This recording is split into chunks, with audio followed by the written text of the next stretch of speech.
Hey everyone. Really excited to see a full crowd here tonight. So we're about to play this game that I've been developing for a few years, and recently got some support from Axioma, the Contemporary Art Institute. Janis, shout out, he's in the audience. But we also partnered up with loads of other organizations to realize this event, including Platform Co-ops Germany and Supermarkt Berlin, um, and panke.gallery helped with the space that we are in here right now and this setup. So thank you so much. And we also have Weird Economies supporting us from a distance, and with their help, also to compensate the players for their time, but also an idea is to create a little magazine out of the proceedings here. And the point of the game is that we all kind of participate and craft this thing together. Today you're not passive audience members, you are peerticipants. And you will be able to kind of influence the game in a number of ways. So the players will come up one by one right now and introduce themselves, and what I'd invite you all to do is to place them on one or the other team. So this would be Team Capitalism and Team Commonism. So they will each try to essentially co-opt or win onto their side these new economy buzzwords. So what we have here are sharing economy, well-being, participatory, regenerative, solidarity, and cooperative. And together with the players, we've come up with playing fields, 2 for each buzzword, that we will kind of have a discursive battle around, if you will, for your hearts and minds.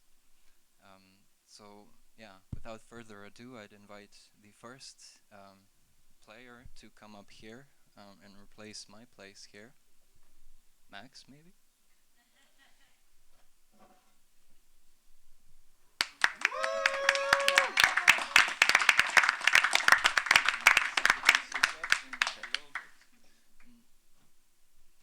Good evening.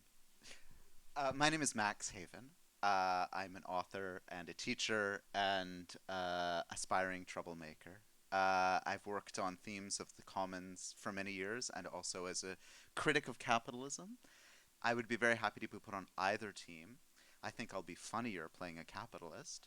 But it's up to you. Um, Otherwise, what am I supposed to say? I don't like long walks on the beach. I've never drank in a pina colada that I've chosen. Um, what else is there to say? I think you've covered it, yeah. That's it. That's it for me.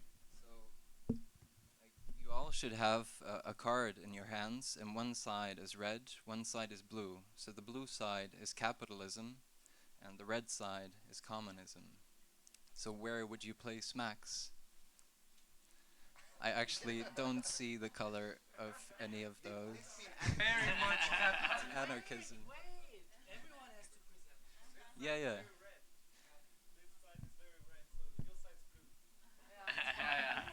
Capitalism.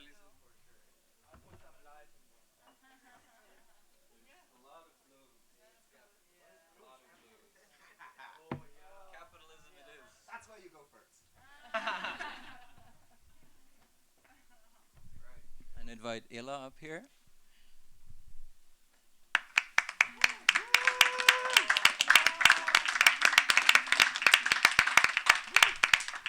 Hello. Thank you all so much for coming. I'm Ela from Supermarkt Berlin and Platform Co-ops. I consider myself rather a person from the commons side, but yeah, who knows what tonight brings. So really curious. Blue for capitalism, red for communism.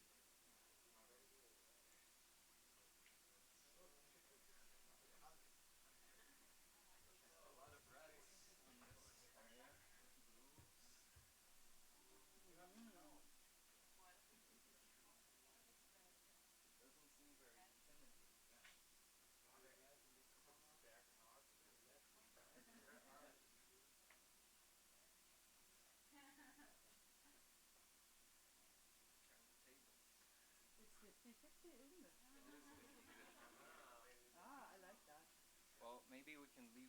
I could be a joker.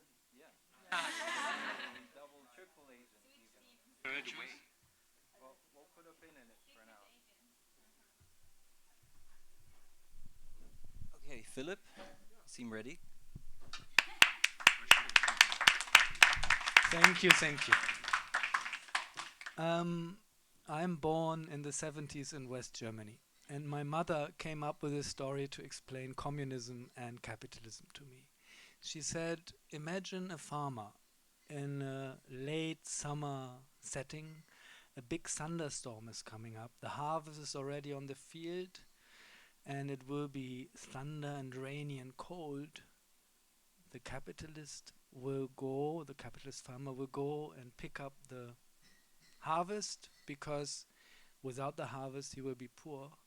And the communist Kolchose, he will just relax and and hang loose.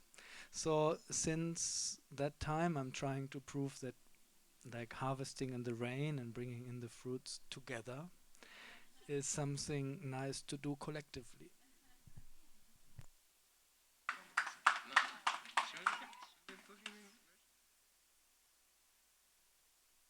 I don't know, what shall I do?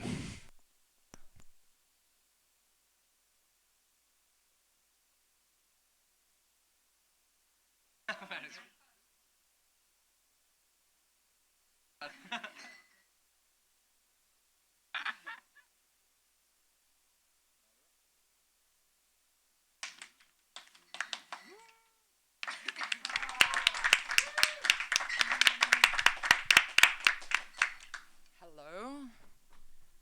So my name is Laura. I'm a researcher, primarily working in the field of um, blockchain or decentralized technologies, and trying to explore the affordances of these technologies for the creation of alternative economies. And I guess in these years, working very much in the crypto space, I've learned that playing the side of the capitalist is sometimes a lot easier. So, yeah, just decide. It would be nice sometimes to try.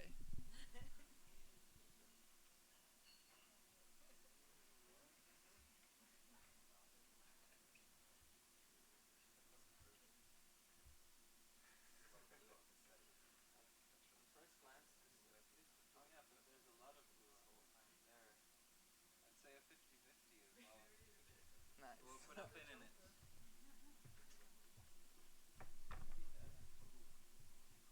Beth?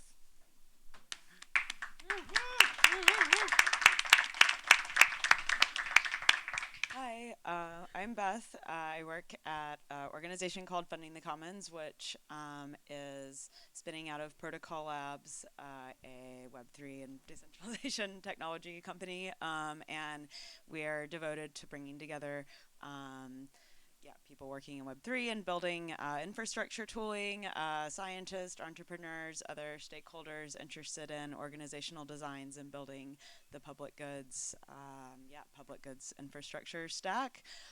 Also doing research and producing experiences with other local organizations interested in these topics. I came from Silicon Valley before, so very well versed in some capitalist bullshit, but also talk about the benefit of the other side every day in my job. So I don't know which would be more interesting / the tea. So yes.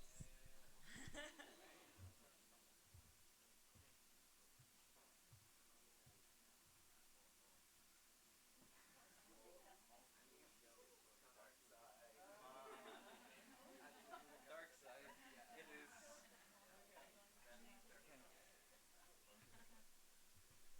And last but not least, Yael. Hi everyone, I'm Yael Sheril. I'm a curator. Talking about capitalism, I'm part of the art world, so you know on which team to put me.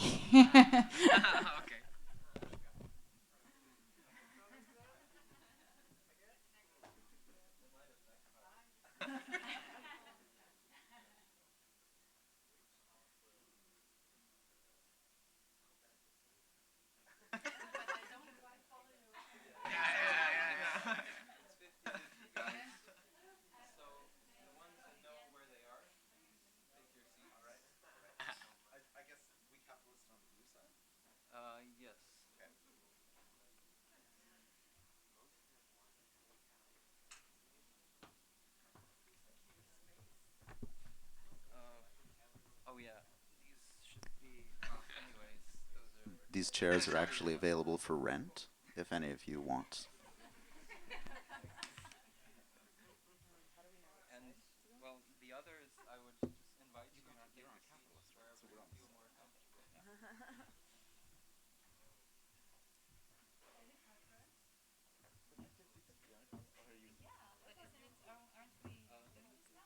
Sorry, yeah, I just said you can decide wherever you feel more comfortable. Are you all communist? We're capitalists. Capitalists? Yeah. Can't you tell by our confident but casual demeanor? Exactly.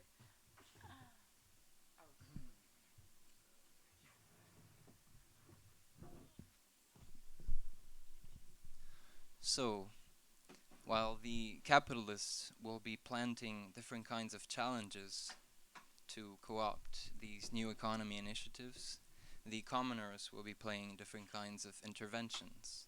So challenges to transformative change, interventions for transformative change. So I'd invite Max and Ela to have a look at the cards and pick 3 that you find compelling and you would think that are good to start off the game with. And the other players, for now, I would invite you to help me create a little bit of a, No worries. create a little bit of a context around what kind of buzzwords and playing fields we're playing around now. So, like for now, just Max and Ela. Sorry. I'm not supposed to show it to No, my no, fellow no. capitalists. Just Max and Ela.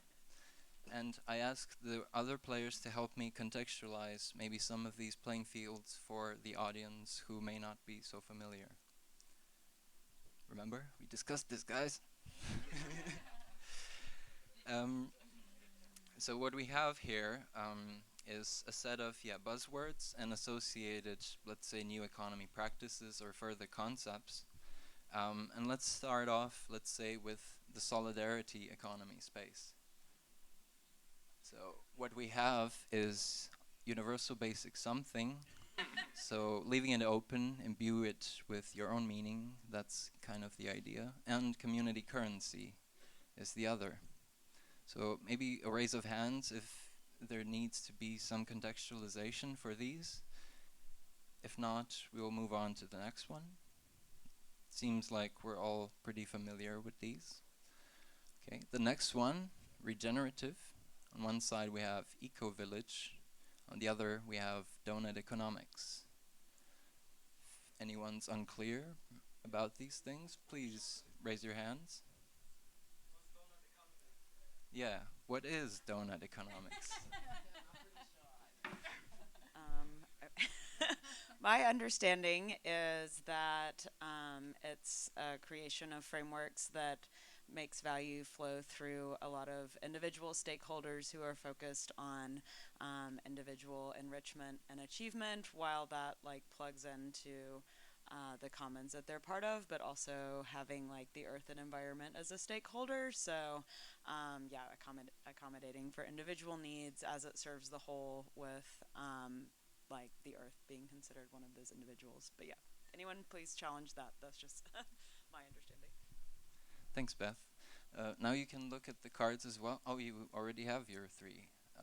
So yeah, you can choose. Yeah.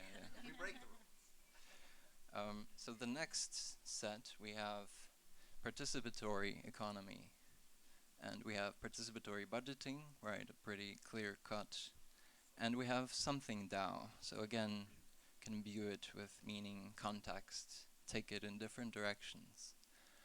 Is everyone familiar with? There's DAO? one hand raised. Is it DAO? What is DAO? What does it? No. It stands for Decentralized Autonomous Organizations. Perhaps Ela? Yeah, I take the opportunity to explain from a communist perspective.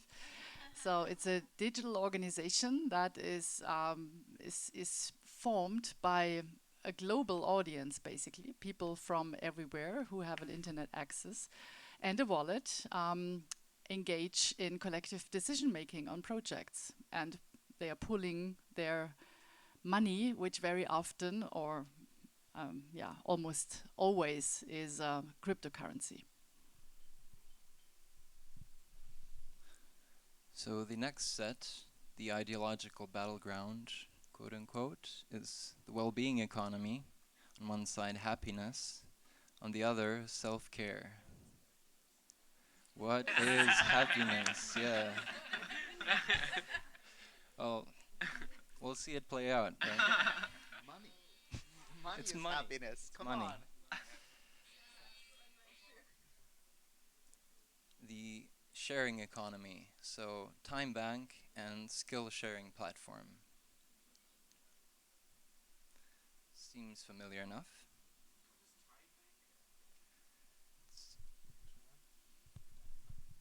So everyone has 24 hours a day.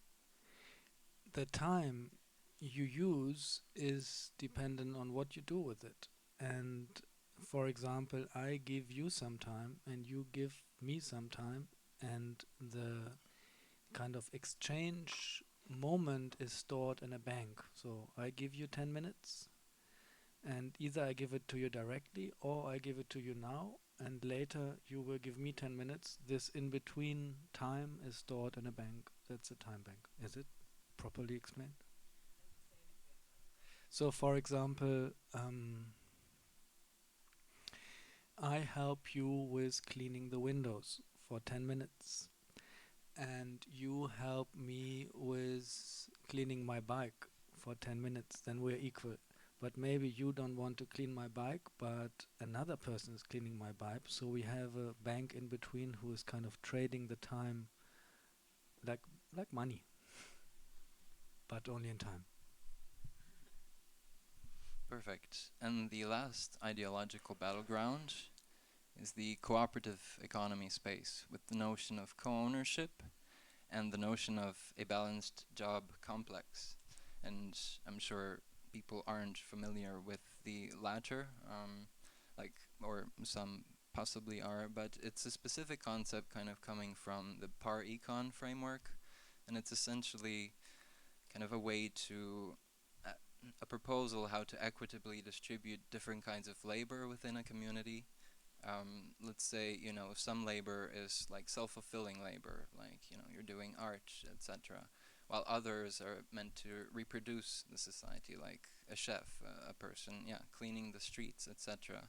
So how do we create a system where we each sort of have a fair share of both, is essentially the idea there. And co-ownership, if anyone needs any contextualization, raise your hands. Otherwise, can start the game. Possibly, if you could hand over the cards to Laura. It is a lot, yes. But in between, maybe I can just explain how this works. So in the back over there are some empty cards. And if we can quickly source some pens, right there. And there are some empty challenge and intervention cards. So we'll get some pens going up there, but the idea is, like, the players on these both teams will be using these cards as prompts. So, like, they will take a claim to one of these fields, and they have to sort of stick to the prompt when doing so. So if it would all be loose, then it wouldn't be a game, right? So there is this prompt, and I invite you to actually, kind of first maybe listen in and see what kinds of challenges, interventions are in play. But then, propose your own, and we will plug them into the game, and possibly, the players will have to roll with your idea to create their compelling story. And so, we will start off. The Team Capitalism always starts by default.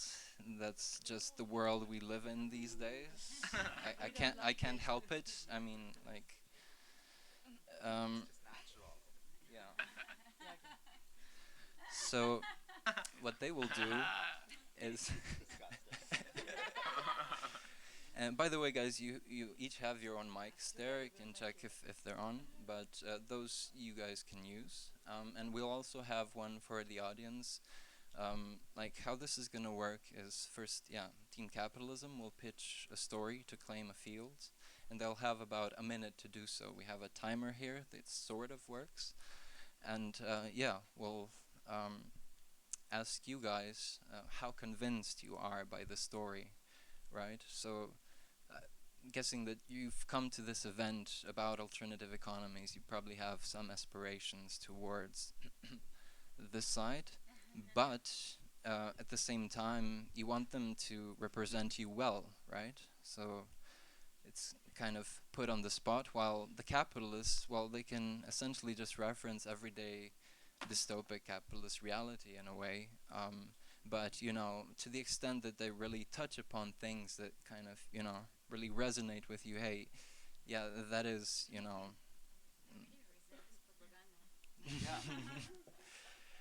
it's a bit of framing to help you kind of think how you vote, but vote with your heart and your mind, or however. And yeah, if you're not convinced at all by the story, you're free to give a 0 by raising your hand like this. But you can give it a score of 1, 2, 3, 4, 5, or the maximum 6. So, like, if you're super convinced by the storyline, it really, you know, touched upon some things that kind of, yeah, tickled something inside, or resonates in a different way. Like, yeah, feel free to give a full 6, and we'll look at what kind of the average looks like, and this is also for the online audience. So whenever we will put up a vote, feel free to like in the comments put up a number between 0 to 6 when a storyline is finished, and we'll give it about a minute to, yeah, see what does the in-person audience say, or peer-ticipants, and what the online peer-ticipants vote, and together, sort of improvisational kind of hodgepodge way, we'll come up with an average score that will map onto a dice roll. And you'll see how that works in practice. And we have big old dice over there, and we'll actually invite you guys to roll for the players. But enough talking. Let's yeah, yeah, we got that. Thanks. Yes. Shall we centralize it? I think for all intents and purposes, it's okay. It's more demonstrative than anything, and we've gone over the content now, so I think it's okay.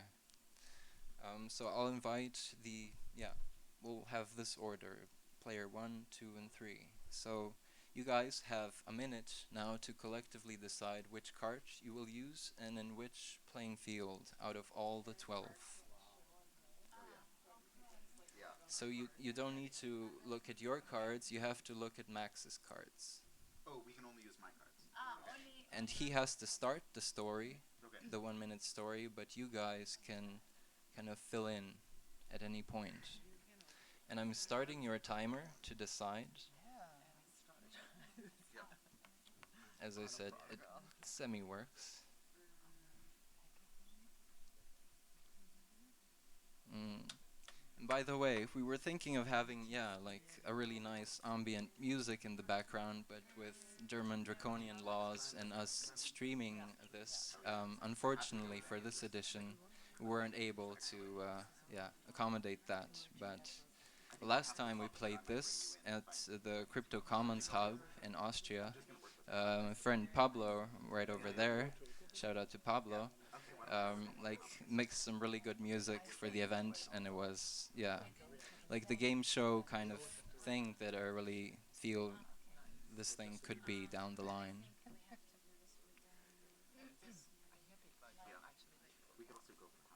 So, okay.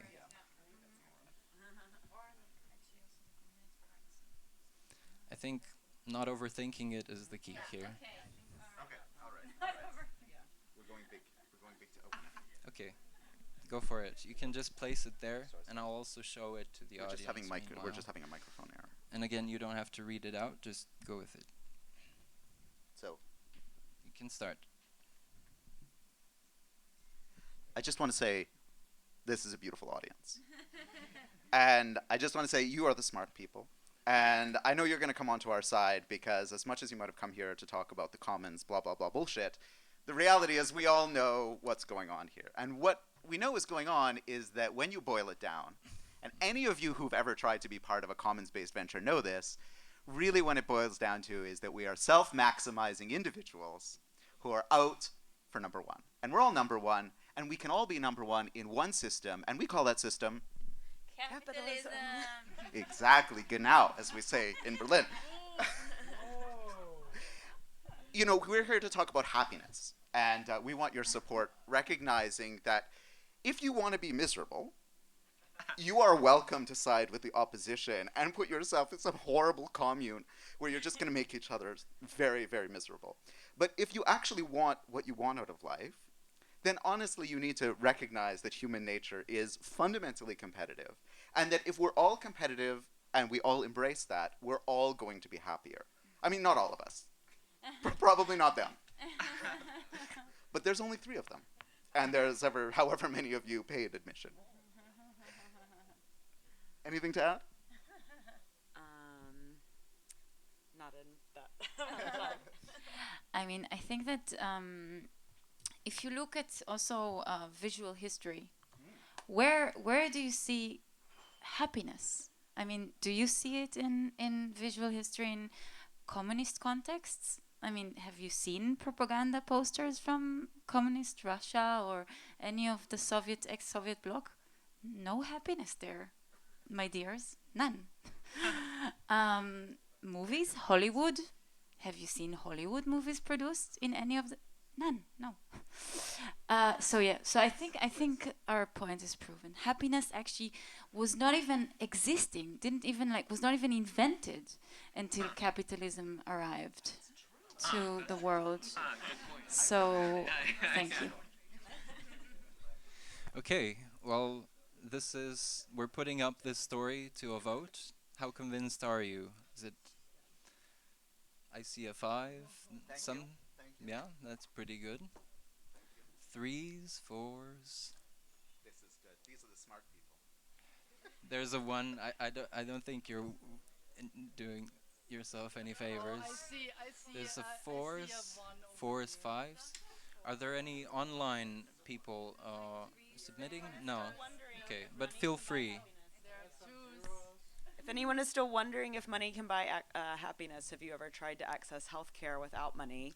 It's like you can't even, continue existing without,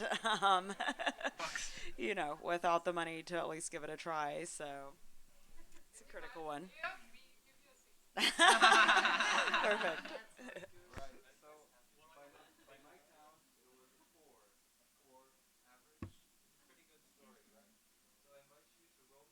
It wasn't a story.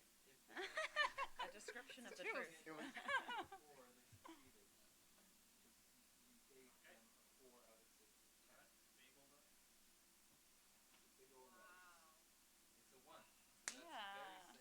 Thank you.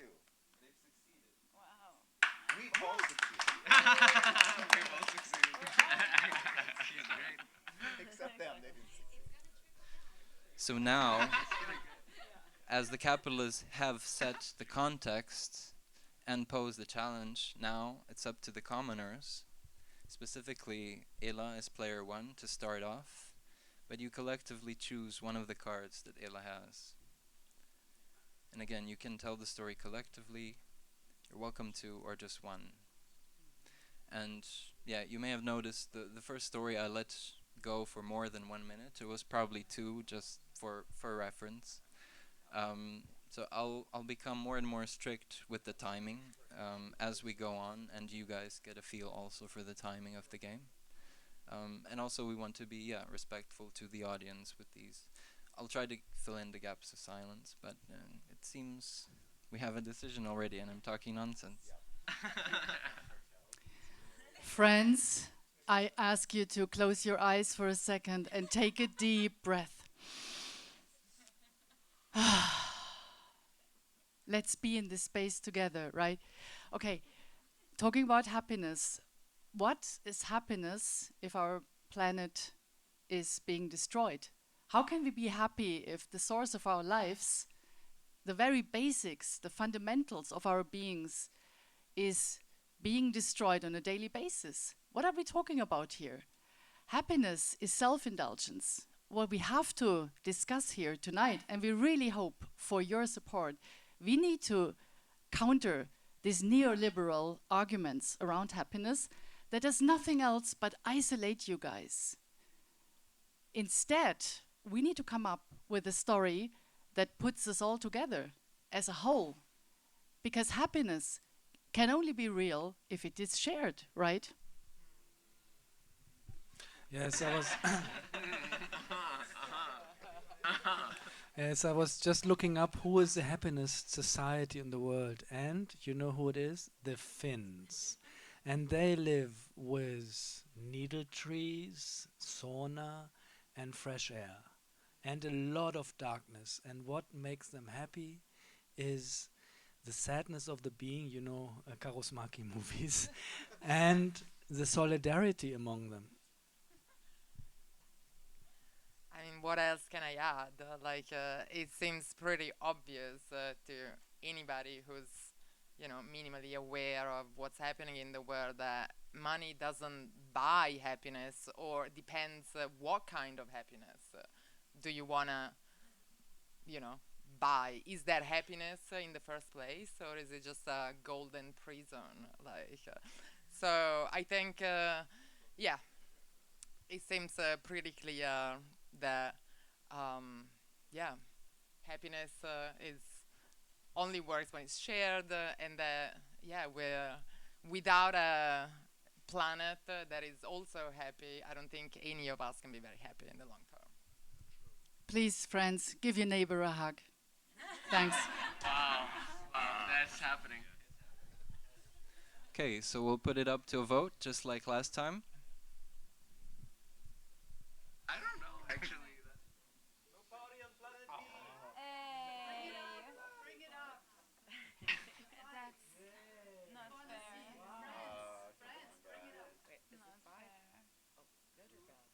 Yeah, it's higher than us. These bleeding hearts.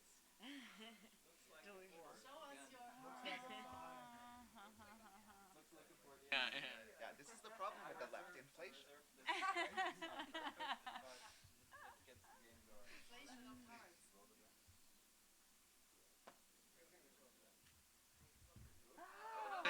Oh my god. Oh my god. It's unfair. What?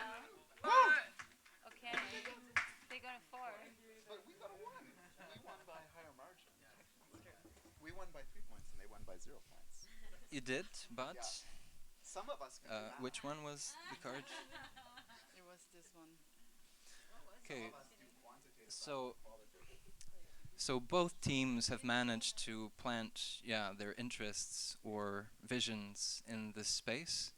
And what happens in this situation is we go to a lightning round, where each team, you have your mics, has 30 seconds to essentially argue directly about this one to another. Welcome to your mics. I will start the timer. And then you guys will vote for just one or the other team, so no 0 to 6. You'll be using the cards that you should have, like one side red, one side blue, and you will indicate which team convinced you more. So let's begin. All right. I heard 2 things that I want to respond to. The first is about the Finns. I don't think the Finns are very happy, and also this is a capitalist country. I mean, okay, whatever. But and second, I heard a discussion about a golden prison. I mean, yes, sure, we're all in a prison, blah blah blah blah blah. But do you want to be in a golden prison where you get to decide the rules, or do you want to be in a prison made out of dirty laundry? Stop overtime. Guys, don't buy into this neoliberal story. Oh, that's a disadvantage. Don't buy into this neoliberal story. Happiness is only real when shared. Believe it. But first you have to access stability for yourself, and then you can help others. And, in the amount of time that, economics is rapidly changing, like everything's going to shit, you really have to focus on yourself first to achieve happiness, and then you can share it with others. It's called pouring from an empty cup. Just imagine the whole world is a desert and you are the only one on Earth. Do you think you can be happy? And how? Oh, sorry. No, I don't know. Well, we've gone over time for sure at this point, but we could roll with it, or we can leave it in I there. have some, yeah. Let's go for Well, one more. I just want to say, how can you help others if you're burned out from working too much, just to be able to pay your bills and your healthcare to make you happy and whatnot? So I think, that ultimately the standards that the capitalists want to set for happiness are not really something sustainable or achievable in the long term. I just want to say, at least we have a standard for happiness. Like, let's talk about this for a moment. You all nice initiatives, trying to organize Save the Earth, and it's all about actually discomfort. It's all, and for what? Well, for what? How much time do we have left? Okay, so let's just enjoy it, no? Thank you. Okay. Well, whichever team made the most sense to you or resonated with you, feel free to vote.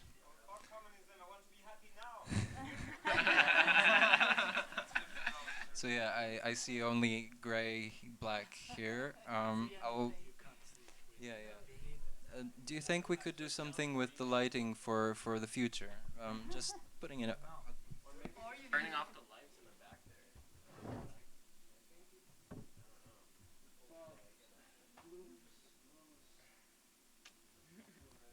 See, like, where is an unpaid intern when you need them?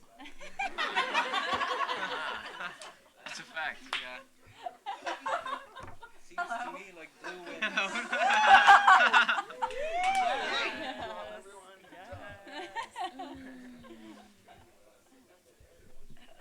Blue wins this round. Good game, Commonism, but... Okay, so now it's round 2. So Beth is the starting player. Team Capitalism looks at Beth's cards and decides for the best prompt, and that would be for the next, one of these two. So, first you were setting where we begin the whole game, and now we're sort of going in a clockwise fashion, picking one of the two each time. So that will constitute round 1 of the game, where one or the other team will co-opt one of the two in the per buzzword. And then in the second round, we will go through the second one in the pair. We'll see how far we get. We have the space till 10. It's sort of timed that we should make it, but also didn't account maybe for the slightly longer opening and so forth. So we'll see where we come. But indeed, there will be a winner at the end. I think we have to play on the sharing. Yeah, We have to play on sharing, right? You have to play in the sharing economy space, but you can pick between the two. Right. That's your privilege as capitalists. We prefer the term competitive advantage. I don't think we can change. No, we have to do those 3 cards, and it has to be played on one of them. I mean, I think that the people cannot join these platforms if you're not technologically savvy. That's very true. Technological savvy, Nice. and also technological savvy needs some privilege. Okay. Access to technology. It seems we have our pick. That's very true. So Beth starts. No, Beth starts, but then you can hand it over. Yeah. So, Is the mic on? basically, Yeah. So, I will read them out at the end. it's kind of long. I don't fully remember it. Maybe I could just read it out. The steep learning curve associated with new technologies embodies colonialism and the current class structure. So, it's you try to have a skill sharing platform, and yet who even has access to that platform? How do you measure success on that platform to determine who is going to be selected for certain jobs? All of this kind of trying to break down specific ways of classifying like intellectual output and success, like smacks of colonialism. So, for example, you know, in the in societies where learning to code is really valued, like that's a much easier one to measure. So yeah, it would make a lot more sense in terms of actually developing people's skills for them to be embedded in you know, companies and organizations where that could be really tracked and yeah, compensated over time and be within kind of a closed environment, because otherwise, like, how do you have people from you know, less like tech savvy, you know, areas even being familiar with it? Maybe they're getting paid in cryptocurrency. People don't even know how to access that. So yeah, I would say that the safest way to avoid a colonialist mindset for skill sharing would be to keep it, yeah, to keep it in a closed container. Right. I think can put time there. Put it up to a vote. See, 3, 2, 2. I think when I say these things out loud, then everyone else just puts those. Yeah, power of suggestion. Yes, yes. We'll try it another time next time. But yes, indeed, it seems like a 3-ish. 3. Okay. Where is the blue cube thing? No, here. Oh yeah. Yeah. Oh. Please. 1, 2, or 3 wins them the round. Yeah. Again, a 1. Number one. Both rolls. Okay, so the capitalists have claimed skill sharing platforms as their own. And now the commoners play with your cards. Yeah. But you decide first. You already decided which one? Yeah. I'm using this timer now. It's okay. It's I can even put this. Yeah. Okay, you are always number one because you inherited number one. So I have a card here. Establish a tradition of town hall style meetings for future visioning and deliberative democracy. So I think developing your skills and being able to live out your skills is really dependent on the freedom you have for money and how to spend your time. So if you are born without money and your parents always keep you short, you don't get the education you deserve for developing your skills, you're not able to develop them and present them on a skill sharing platform. So I think like one of the things is like putting like some high tax on inherent money to give everyone the chance to develop their skills, and establish a town hall meeting that everyone is kind of like your neighbors, see your skills and vote for you and support you in developing your skills. I also want to say it's a false assumption that we can put a price tag on every skill. The skills you are talking about is maybe counts for 5% of people's skills, but the real skill, emotional skills, creative skills, there are so many skills that we cannot estimate in terms of numbers. I'm really sorry. Like the whole human progress philosophy, the way we are here together in this room, this is very much based on something that cannot be measured. I'm really sorry. So what's your point in coming up with a skill sharing platform if 95% of human skill cannot be tied to a price? I don't buy into that. I'm sorry, dears. Okay. Let's put it up to a vote. Okay. There's a few outliers with, okay, 4s, 5s, yes. Okay, there's a 3 over there. We might ask you why a 3, if that's okay. Later on. Okay, so it seems like a very solid 4, maybe even a 5.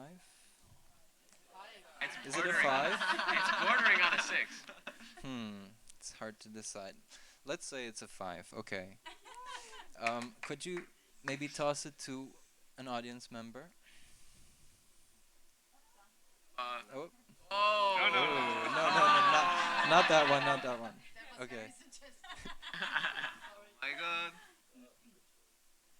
It's a 2. You're safe. Okay, the card was Hola. this one. So again, it seems both teams did a good job, and the odds were in their favor. And we lead to another lightning round, but I will ask that you have, precisely, more or less, precisely 30 seconds each team to make an argument, so to keep it moving along. And feel free at any point to say and switch. Okay. Okay, I just want to respond to this thing that you cannot put a price on skills.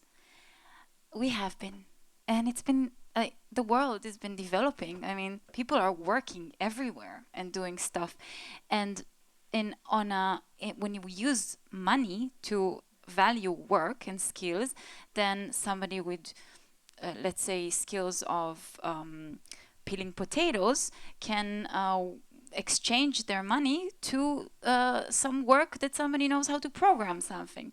Money enables that. Thank you.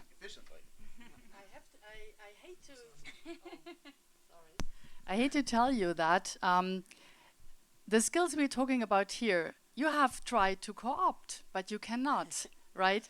There is no way of co-opting our skills. Our skills are free. They're free to our use, and skills are magic. Because very often you don't even see a skill when it emerges. It's only in retrospect that you see it was a skill, and then you want to sell it, you want to have it for your evil plans. But we don't share our skills with you. I'm very sorry. I mean, Okay, well, let's say that this is it for this round, and put it up to a vote. Yes, capitalism or commonism? Mm-hmm.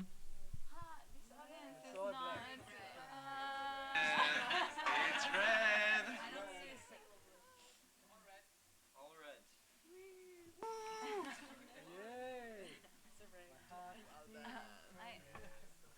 I think we should set up a committee that investigates corruption here. You leftists. Okay. So now the cooperative economy is up for grabs. So it's either the aforementioned balanced job complex, where we sort of equitably share different kinds of labor, or co-ownership. And again, for the online audience, feel free to pitch in when we are scoring the storylines, and we'll get input from our moderator there on what the online side is saying as well. And we'll again try to combine that.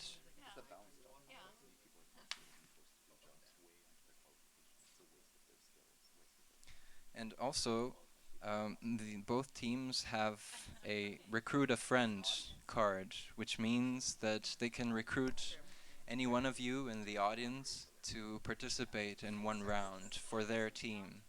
So, like, whenever they play this card, you can raise your hand if you feel like you have something to contribute in the kind of playing area that's at play at the moment.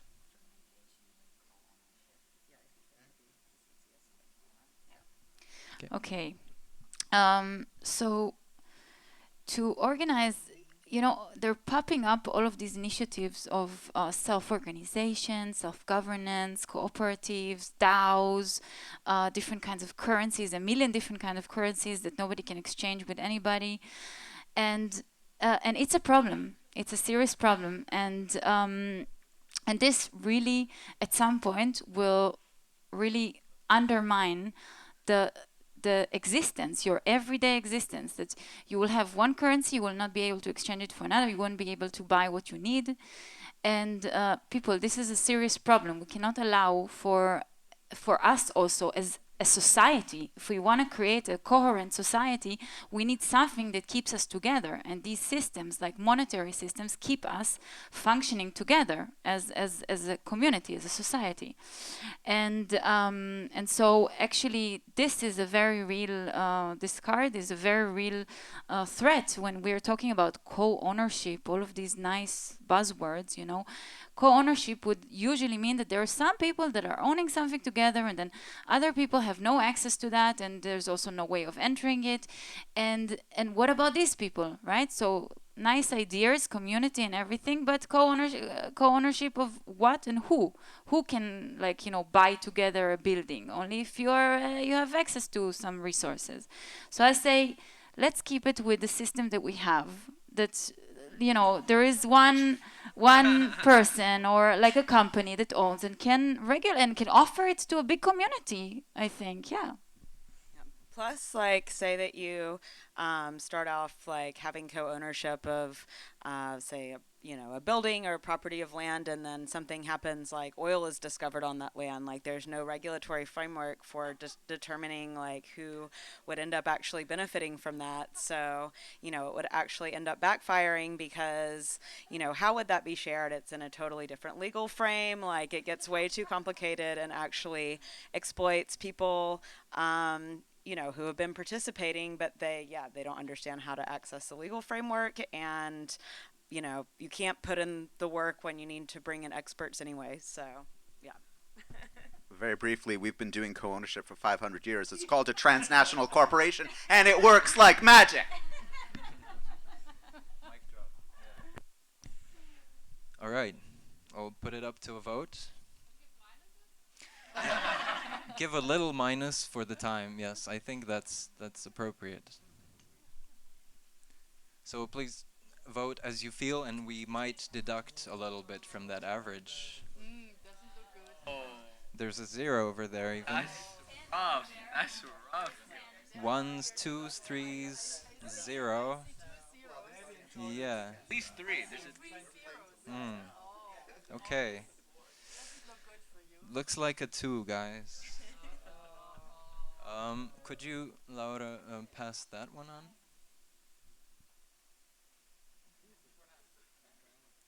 We can pass to another one, or who hasn't yet, or no. Oh. Oh. Wow. That 6. was a gunner. Okay. Bad luck. So. I just want to say you should feel empowered individual to vote what you really believe in. So don't be affected by all of these people around you with their 2s and their 1s. Like, express yourselves. Yeah, no more leftist groupthink. Okay, so since capitalism was unsuccessful, now the commoners, it's, by my count, it's like your turn, right? So you choose collectively one of the 3 cards, but you can go for either one in this space. So the space isn't determined by capital.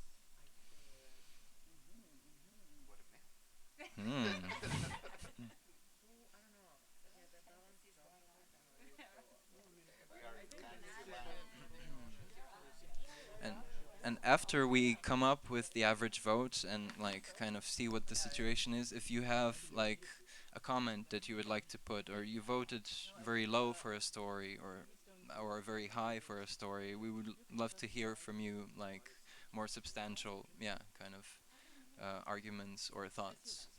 We do have a spare mic over there, and my colleague will help pass it on. Okay, commoners are ready. Okay. We also go for co-ownership and actually have some interesting idea that could also be interesting for our friends here, capitalists at the table, because we are not so, exclusionary like you guys. But, so, there are these things called tokens. and so all you have to do, these beautiful shiny objects, sometimes they have a JPEG attached to it that makes some nice animations, it's, like you decide the price according to your markets that you like so well. And then we can create a system where you can be exposed to the whatever value that occurs there, but where ultimately the ownership and co-ownership of this network is something that remains in the hands of the actual members and active participants of organizations. And so, like Descartes said, it might be easier to imagine the end of the world than the end of capitalism, but crypto tokens make it just a little bit easier to tap the end of capitalism for those funds that we will need to build new worlds. So, it's we can provide you with the investment sheets and everything you need, but ultimately the idea of co-ownership is going to be realized by the people that actually actively participate in this network and not just, capital allocators. We're not a plutocracy when we talk about co-ownership. Money creation and credit creation should be in the hand of people and not in the hands of capitalists. Okay. Up for a vote? You see 4 over here. There's a 1 over there. 5. 3s, 4s. It's a 2. I'd say it's a very solid 3, kind of. Thank you, friends. Okay, the red one. Okay.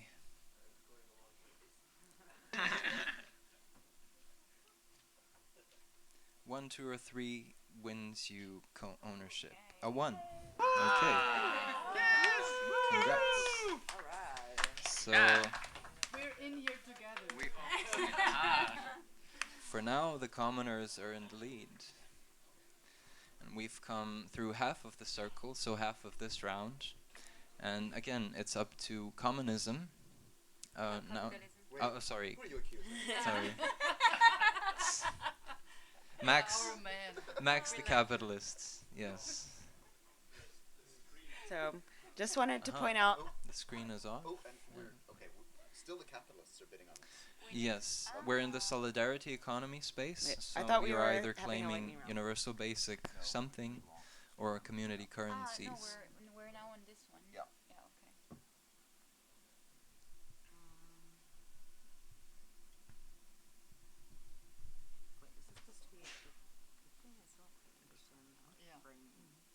I think it's like use it as a defense. I would go with I mean, either you're of these just ones. exposing that they're fake, that their side is fake. Oh, I see. Yeah. And like, Okay, so we're saying like And again, just to remind you, you're welcome to take empty cards over there and feed the players some prompts. So with your own ideas. If you have good ideas for challenges, coming from maybe your own personal experiences or maybe readings, or various kinds of interventions possibly that you're involved in or you know of that could be potentially, game-changing things for the commons. What's the argument? the argument is that like people are organizations like No, make a lot of noise okay. about I think they're on it. a UBI being like actually instituting change, but then a lot of times it like just comes from Capitalism seems to be undecided. Mm. party. Okay. Good. Taking up a lot of time, my dears. We're the smart money. We take the time we need to make the right investment. As I know the audience does, or I hope you do. Listen, we're talking now about universal basic something. And what we have to admit is that we're in a moment where even though our colleagues on the left-hand side of the table want to convince you that they're in this for the good of humanity with all of their flowery words about this, we all know that everyone is in fact quite the opportunist. There are many different NGOs that are competing in the space to provide universal basic this, universal basic that. And let's face it, they're quite cynical actors. I mean, there's a great deal of profit to be made, whether that profit is material and monetary or symbolic, from being able to claim you can solve everyone else's problems. But of course, the thing is, when you claim to solve everyone else's problems, you realize that, in fact, these are the problems that you conceive of. The only institution that's capable of solving everybody's problems without resorting to violence is, you guessed it, the market. And we have ample historical evidence to suggest that any other regime, if you put even our soft-hearted colleagues in charge, is going to reduce itself to authoritarian government the moment anyone like us, job creators, like you, the smart money, want to actually make something of this world. So I think you can hear their impressive rhetoric about universal basic services, you can hear their impressive rhetoric about universal basic income, but you have to be a little bit skeptical. And I noticed from your voting patterns that maybe you're not being as skeptical as you should be. That is your right. You can exercise your marginal utility as you want, but let's realize that they might win in this room, but we run outside, and you should be with us. Okay, interesting strategy. See if it pays off.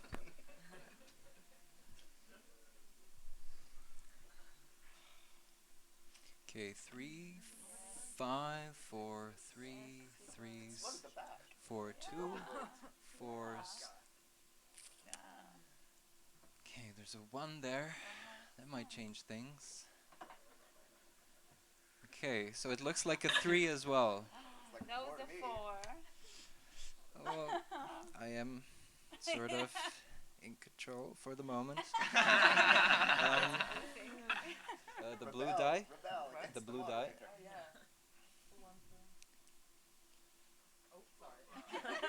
Yeah, I think we'll have to start throwing it further. It's a 5. Sorry, guys. So the commoners, either of these is up for grabs. Shall we challenge the universal basic something or go for the community council? I think community council with this Okay. card is perfect. If you read out the cards now. I'll read them out at the end. I keep forgetting, but yes. End of today? Of everything. the round. Okay. This round. Okay, so let's talk practicalities here. Just one little word about universal basic something. It is the power to say no, no to bullshit jobs, no to people co-opting your time. But let's really give a very practical case. Put yourself in the shoes of a person that is in a, let's say, network of eco-village, whatever, and you have a community currency there that allows you to buy whatever you need and change it with whatever seems to be appropriate, and that really sets you free from the pressure of the market economy.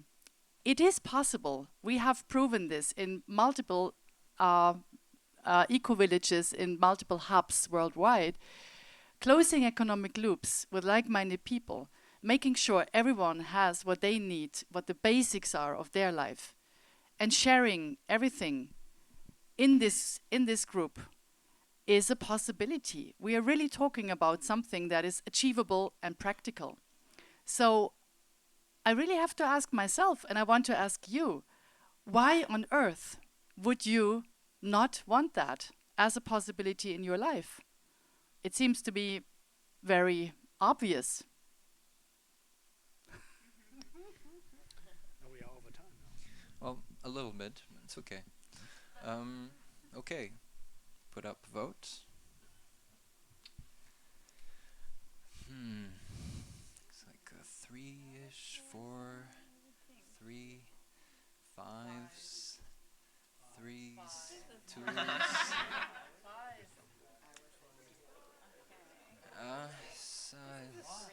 I don't think there's enough 5s to really make even like a weak 4. I'll give you that. A weak 4. Okay. On which are we going? We're going again on this. It's a 1.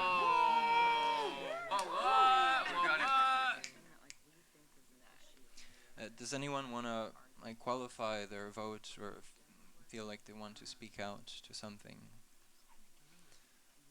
Okay, I'll try to ask each round. You? I mean, with the mic. uh,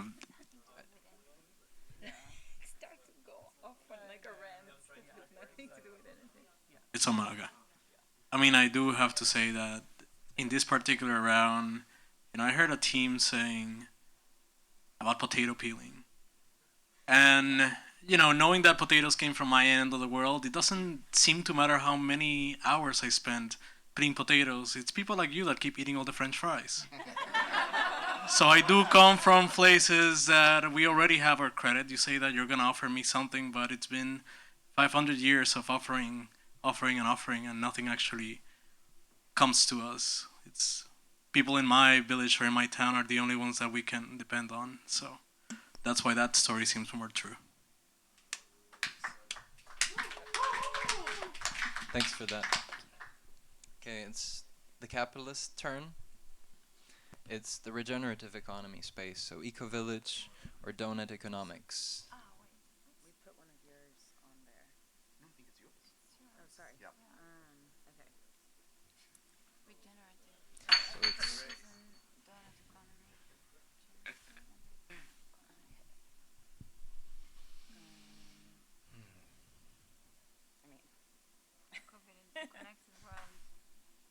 Do you think it's, no, we can save that for a different one. No, I think it's good. I'm just not sure. I think we can save it for a less one that fits Go with your less. intuition. Yeah. Go with your gut. Yeah, what you, wait, it's, for this one. thank you, sorry. It's again so complex, I don't know if I remember exactly what Sure, it says. sure.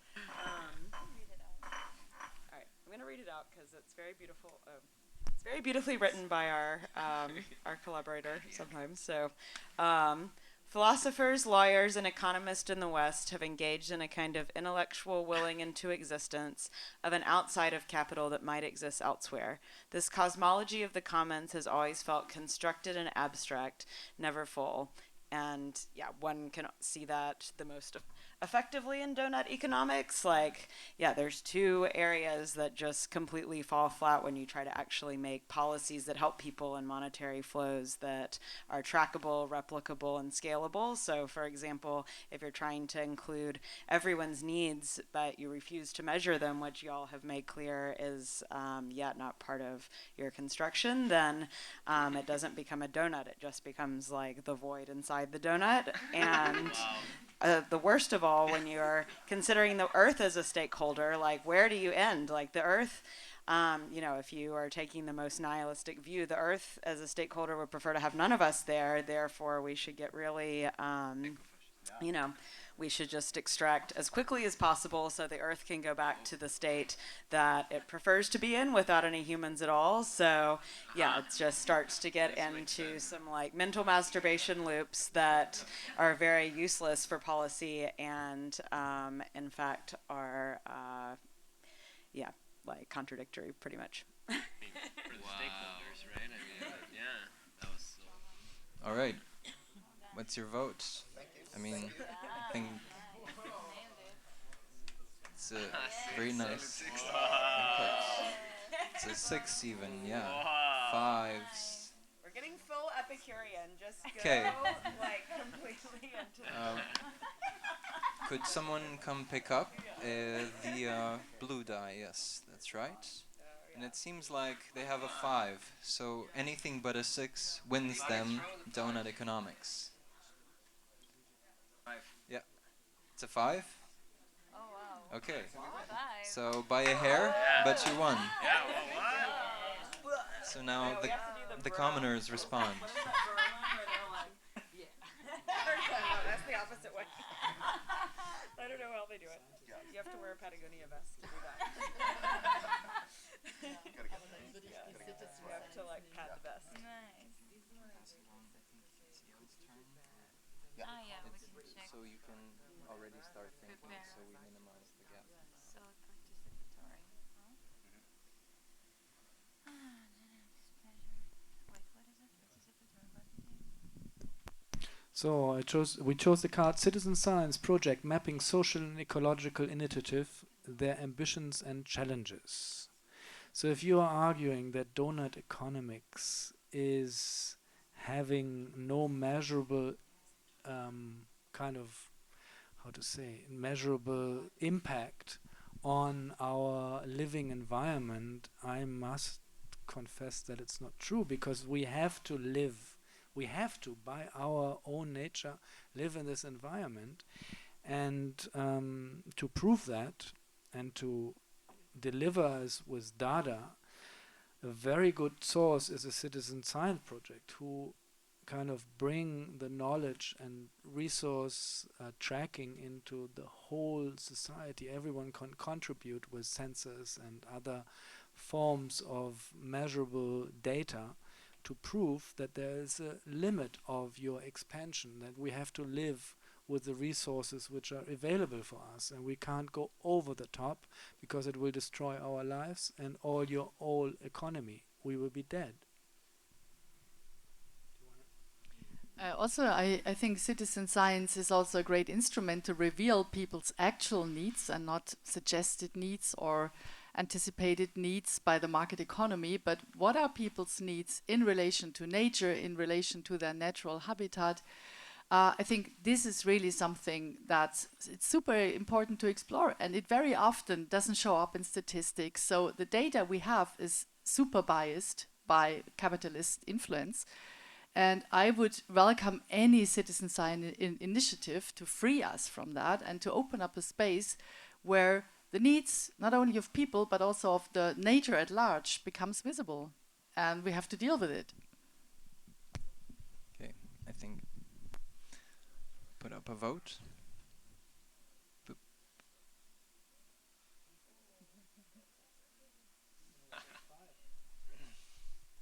There's even a little 6 there, but then there's a 1 over there. It might be interesting to get your guys' input. Okay, 4s. There's a 4. Okay, it seems like a 4.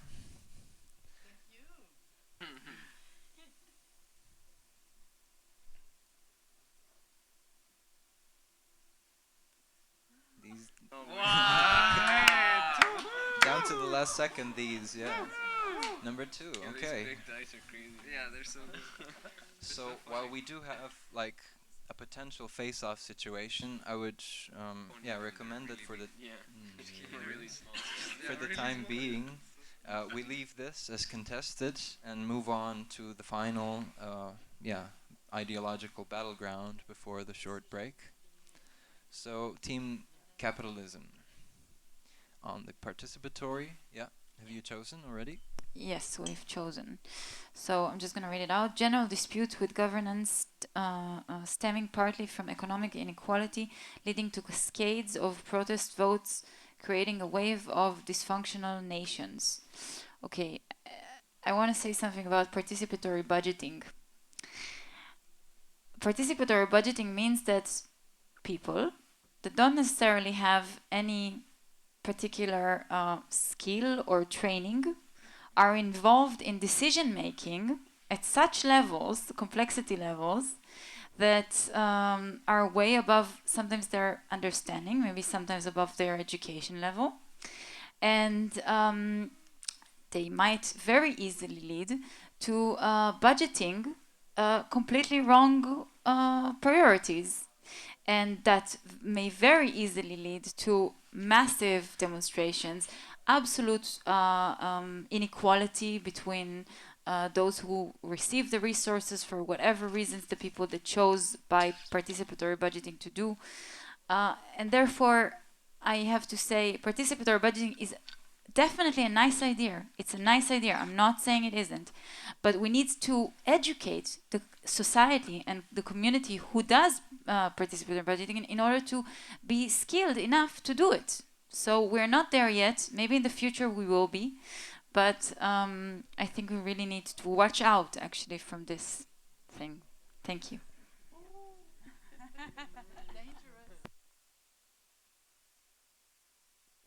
What do you all think?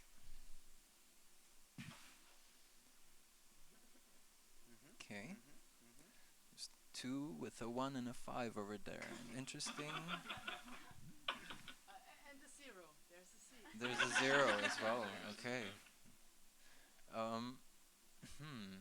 Okay. It's a tough one. I'm not a human calculator. This one is kind of, but let's say it's solid 3. Please don't kill me. Oh, it's the blue one. Okay, it's over there. A 5. It's a bust. I'm sorry.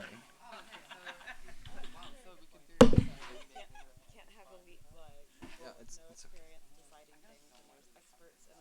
So you're free to go for either participatory budgeting or something DAO.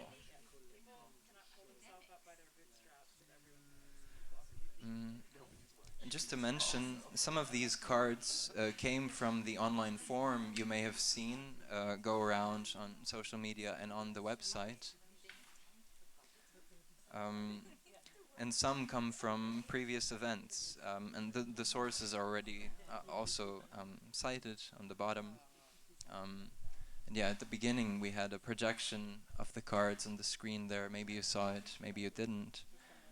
But it's an ongoing experiment with these cards. This is the first time we're also using visuals for them. They were all generated, with Midjourney, which is, it's kind of an experiment. A capitalist technology. Yeah, that wasn't produced by peer production at P2P. Yeah. Oh yeah, Midjourney, right? Yeah. I should say.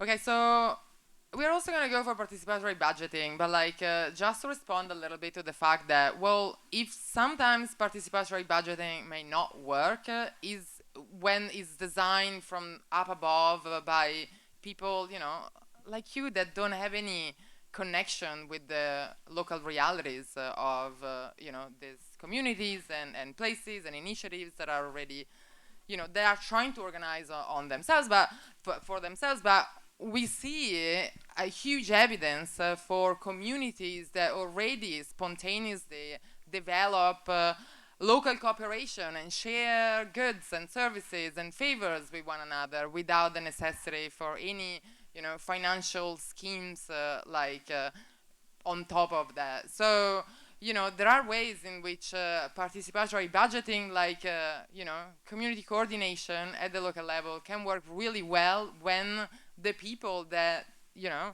take on the ownership to develop these initiatives are the ones that are also very much embedded in these realities. So, there is still a lot that things like participatory budgeting can do at the, local level when it is actually the, people that are first of all impacted by these initiatives that take a big role in this bit runway. We really would like to invite you to participate in our budgeting and give your money because it's all about redistribution. What if you would join us in our big cause and give us a little bit of your money? That would be amazing. That would be real participatory budgeting. You would be welcome. Okay. Up for a vote?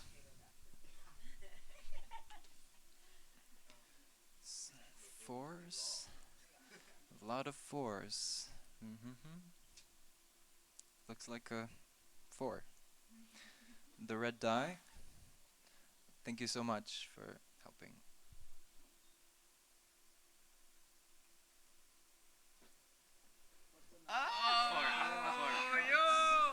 It's a 4? Okay. These dice are rigged. Stole the election. Okay, so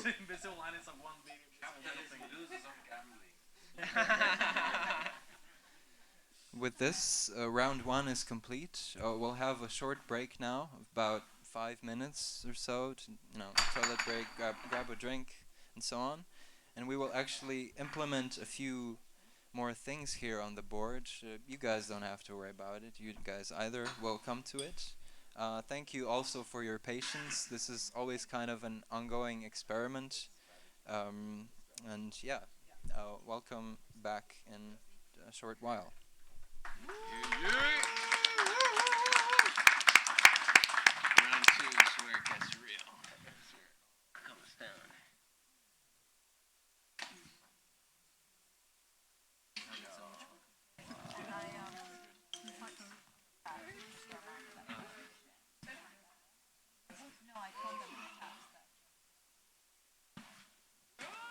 Music is really.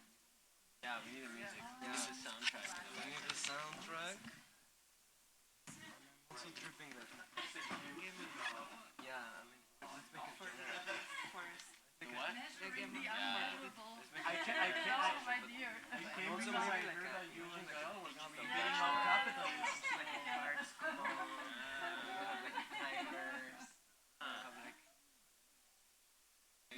Yeah, we gotta think about the yeah. We should think about what an interface. I mean, cards should be showing, right? Yes. Then you have the timers. I feel.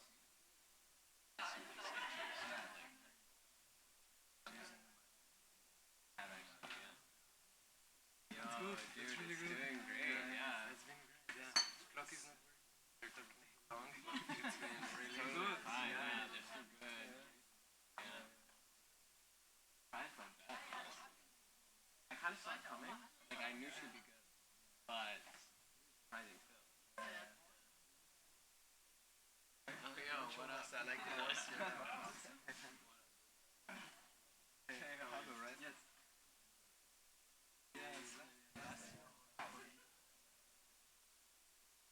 Yeah, did you just arrive? Or?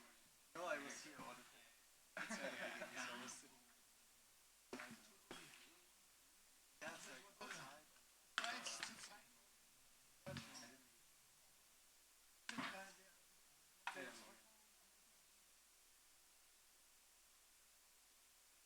I don't know. We're on there. Crazy.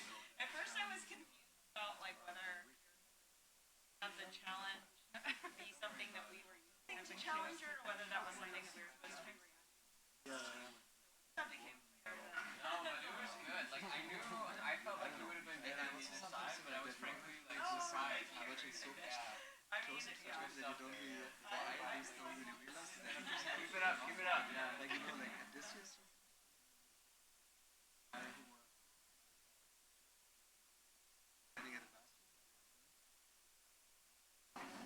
Like this long hair, like the I'm blind. Yeah, that guy, the guy with Alex vibes. I got his name. You know, like the camera. But you know, I never met him. And like he was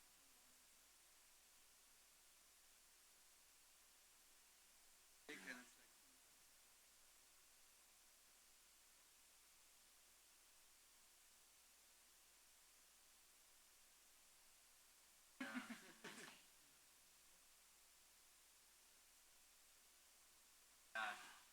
like. Happening. Yeah.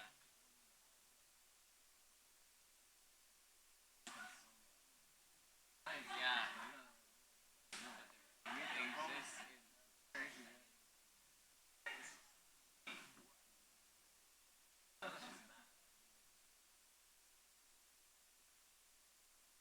I knew them on time, and I'm like, wait a second, are like all short. Yeah, exactly. It's like all of these. People thought I'm taller than I really am. Like, yeah, just because we're short. Yeah, it's because we're short. Yeah, actually.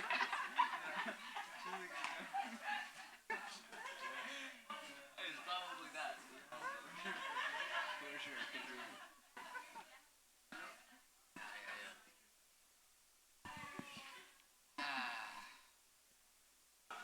Yeah, it would be nice if we could see here how much people there are. Yeah, but this is I feel like where it gets crazy. This is like the wild cards and shit. Yeah. I don't know, man.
anyways, people who can hear me are already here, and people who don't cannot. So, but for the online folks, yeah, we're getting started in, let's say, roughly 3 minutes.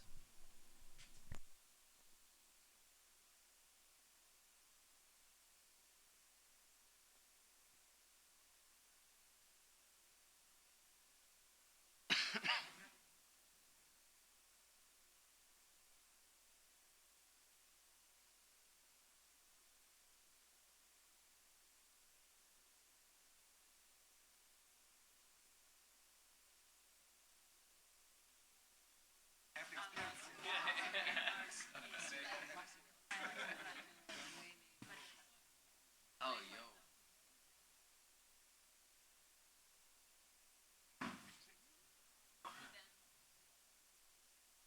We got this. We got this. Yeah? We got this. Round two. Oh, super.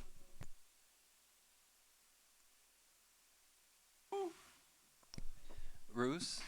Yeah. Do you think you could maybe get some people and try to get some people from that other part outside?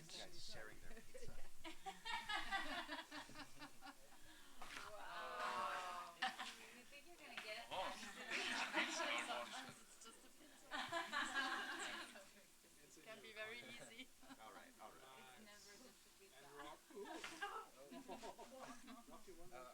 good. You try to share beyond your like scaling capabilities.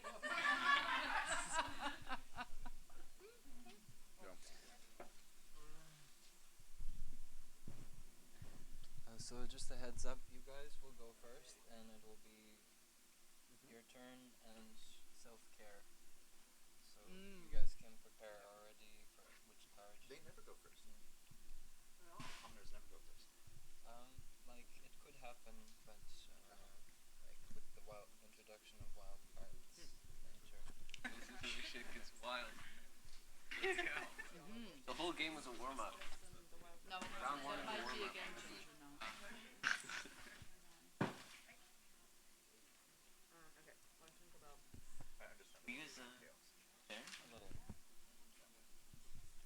But before you will pitch that, we will start off this new configuration.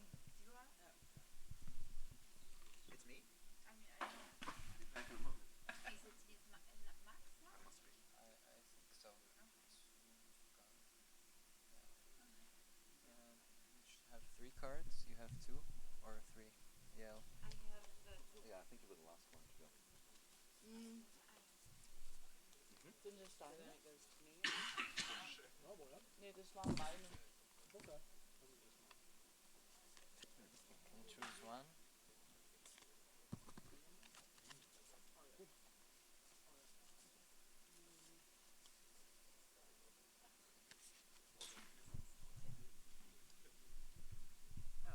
perfect for self-care. Do you guys feel comfortable starting? In Yeah. Sorry. Yeah. No, it's, I mean, Do you know what you would say? I'll figure something out. so just FYI, we will start the round by you guys flipping your die, and we will see where it lands. Oh, okay, we don't get And to... a thing happens depending on which number. I'll explain. But are we going to self-care first, or... No, we'll first do that just to introduce that mechanic. All right. Are we ready to begin?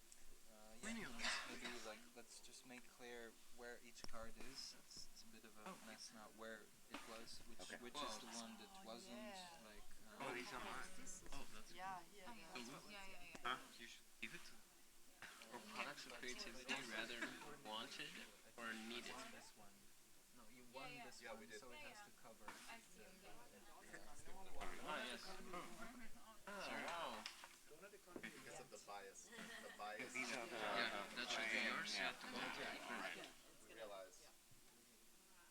What economy is fine? Yeah, I think so. Yeah. Okay, so we're ready to start. As you can probably see, sorry guys. as you can probably see, we've adjusted the board somewhat or added new elements.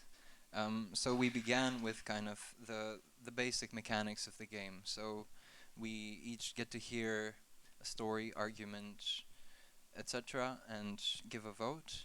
And now, introducing a bit more complexity. So the capitalist will start and roll the die, and depending on which number we get, something will happen. So, go ahead.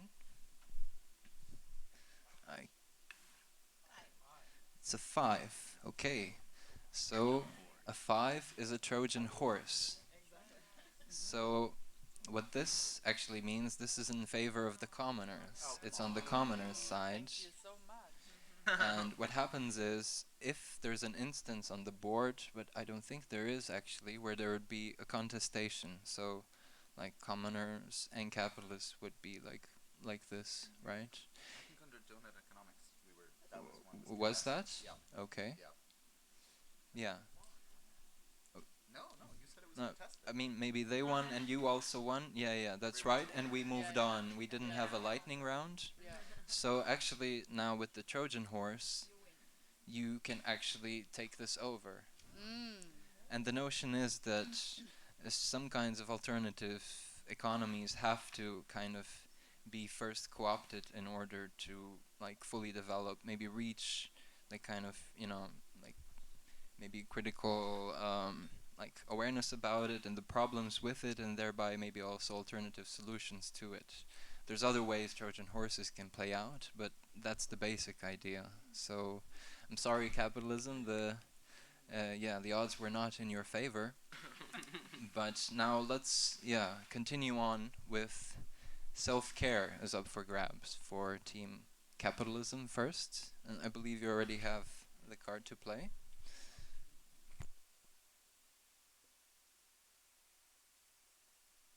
I think we can leave that out, but we can read it later or at the start. Yeah.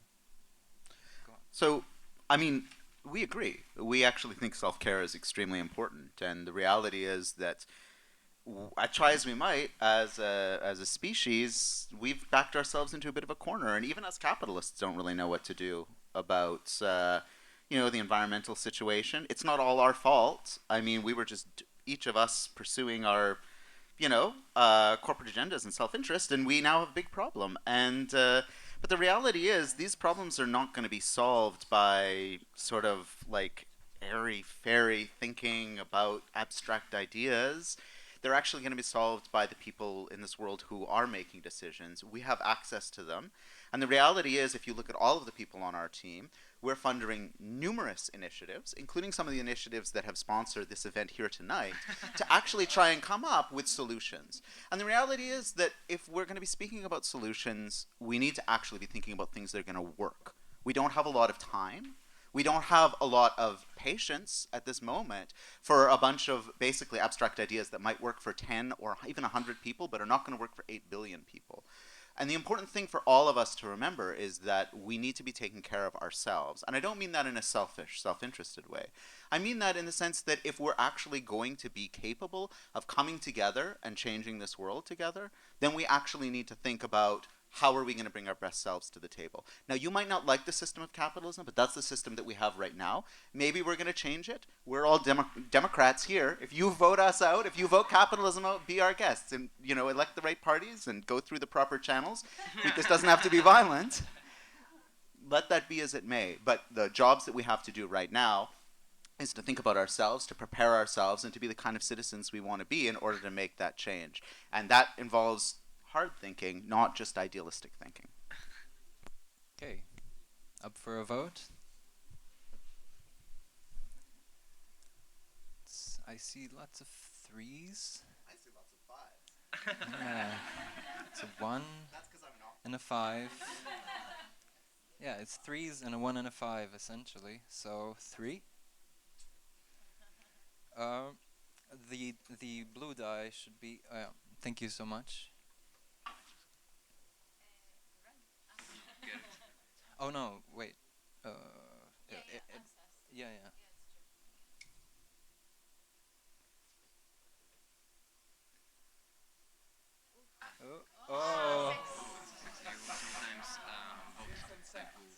Nope. So Congratulations on staying in you Fantasyland. still have to go for self-care, but you don't need to refer to this context. Although, if you feel it will help, you certainly can. Okay. The comment is good to go. Okay, people, let's not dictate you from capitalists what self-care actually is, because you all know best, right? And I want to suggest let's engage in a spontaneous hackathon as a format, which is all about you and your needs and what self-care means for you. This is about you, right? And I want to invite you for 30 seconds to close your eyes, take a deep breath, take a look at yourself. These are the 30 seconds that are just for you. Opt out of this game, opt out of this space, opt out of the logic that keeps you here in this room, and just ask yourself the question, who are you? What are your needs? Why are you here? This is about you. This is about self-care.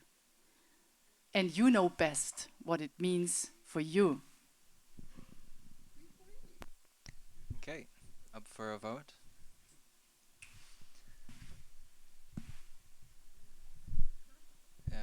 For the second time you tried this breathing thing, it seems to be working.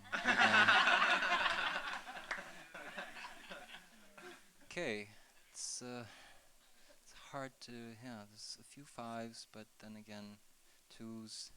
It's a 3. The red die, if you can throw it to an audience member.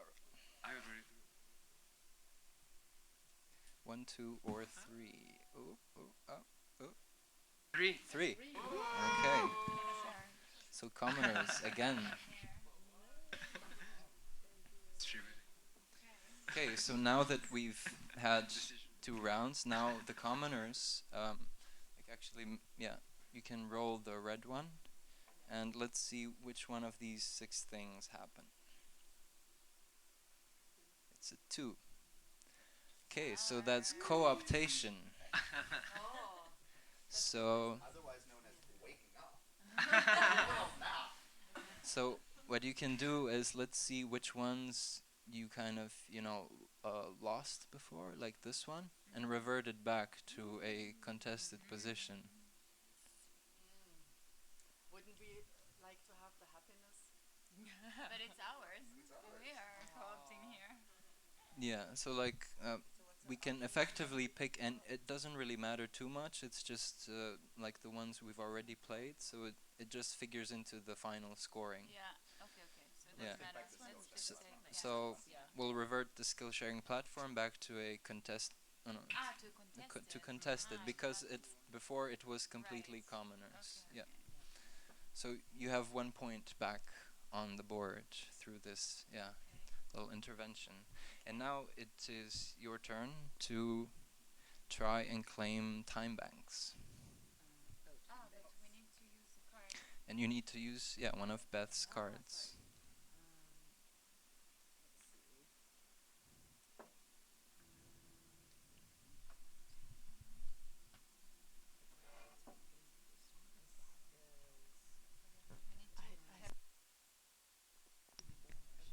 You don't need to,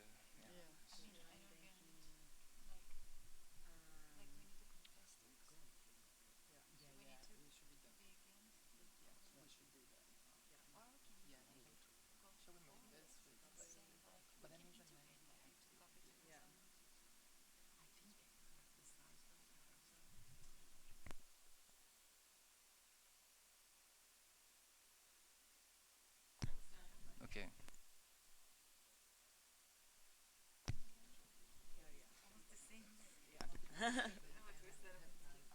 Oh yeah. Yeah. So, with regards to time banking, then I think a fear that all of us have, like popularized by the phrase like this meeting could have been an email is, people want to be able to, define their own time, the value of that time for them, like when, which tasks they actually consider to be equivalent, like, how they value their own time, and definitely don't want that to be put into, one of these meeting formats where, like, for example, design elites with stakes vested in the status quo of continuing to think of time as exchangeable units, or even, that all types of time might be valuable in the same way. Like if, one person is a lot faster at creating design requests or pushing code, like why should that be subject to discussion among a large group of people instead of just individually determined? So, I think it's good to take back time banking and other types of resource sharing from having to be put forward into these endless discussions into something that people can value with a metric that makes sense to all of us, which is money, how quickly the output is made, not having this quorum about how much time it takes and what that means. How convinced are we? 5s, 2, 5, 3, 4s, a 1, another 1. I think it's changing. 1, 3, yeah. It's moving fingers. Well, I think with all the 1s and things, like a 3, yeah. The dice is there. Laura, could you help us with the dice? Um,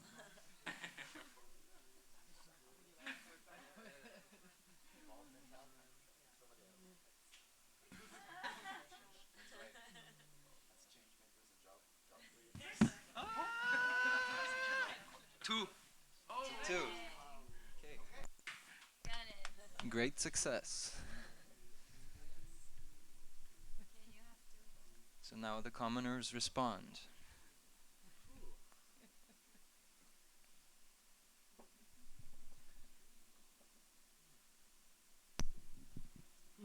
I have this card. You write a various song about bringing down the patriarchy that is played at the president's inauguration.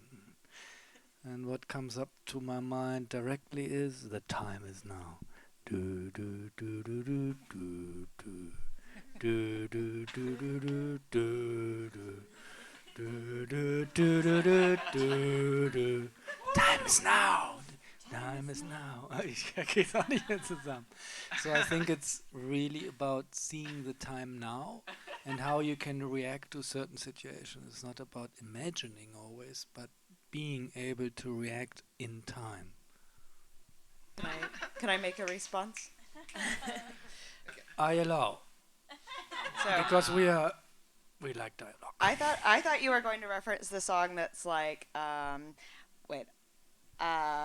the boss makes $1, I make a dime. I don't remember on the company text. time, and just wanted to point out that you lost your opportunity. Yeah, I need some help from my colleagues. Do you have some support? Or maybe I call a member of the audience to support me? You can. Maybe it's time for someone who can support our idea. Someone who can help the commoners claim time banks with a song. There's You don't so have many to sing, songs you can about just time. argue how a song made a change. But you made can a also sing, difference. I think. A song about time. Time. Doesn't seem we have any takers. Madonna. Okay, I think we'll have to put this up for a vote, whatever this was. Okay? It's a 10 right there. Threes, 3, singing pays off to some extent. 5, 2. Let's go for a 3. Looks like a 3. Both dice are over there. One is on the floor and one is up there. The red one, I think. The red one.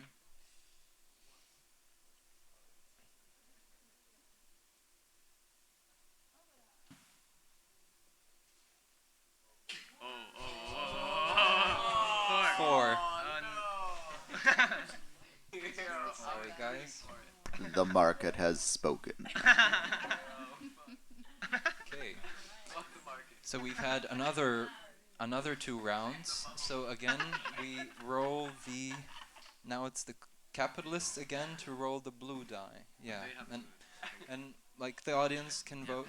Oh yeah, you can do it for the team. It's a 6. Oh, that's in favor of the commoners, but it's not that bad. They do get an extra intervention they can play.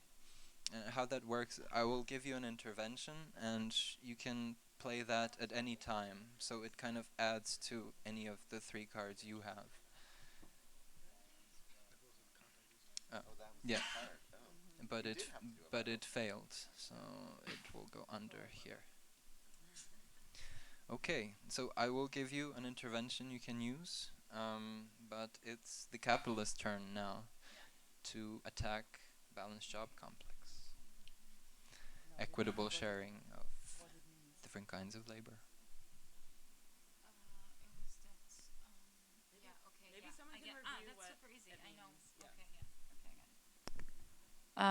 Okay, so I'm gonna read this.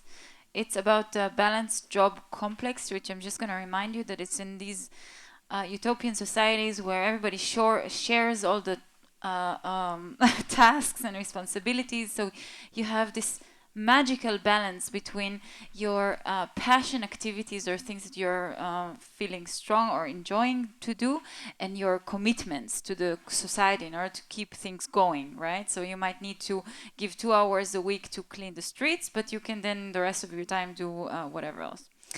And the challenge that I have is having a bullshit job and working for hours on end leaves little time to seek out, connect, and engage. So basically, this societies where let's just think about the amount of work that an individual will need to do in these utopian societies that will leave so much time for their pleasure activities. So there will need to be farming going on, which we know is such a not time demanding work, right? There's gonna be low time demanding. There's gonna need to be education, healthcare. There's gonna need to be childcare. There's going to need to be cleaning. All of these activities will and except for doing and participating in all of that, you will also have, of course, so much time to pursue your passion or your joy tasks and activities. This is fake reality. This is a story that is being told, and the reality is that at least in the system that we have, you can work in a job, you put in the hours, and you know how much time afterwards you are free to do whatever you want. You don't have to go clean the street. Somebody else cleans the street. That's their day job. So, yeah. Okay. Thoughts? I don't want to clean. 2, 3, 3. It looks like a 3 from here. So it's the blue die over there. I think, yeah, most have had a... I mean, everyone's welcome to stay after and help clean up tonight if you want to put it into practice. It's a 4. Tough.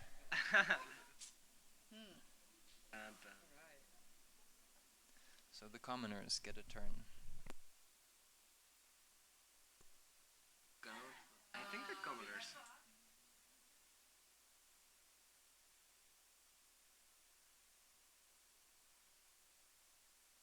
Look at you guys were creating your own currencies. You could have just made one in this time rather than complaining about all of our economic activity. You clearly don't.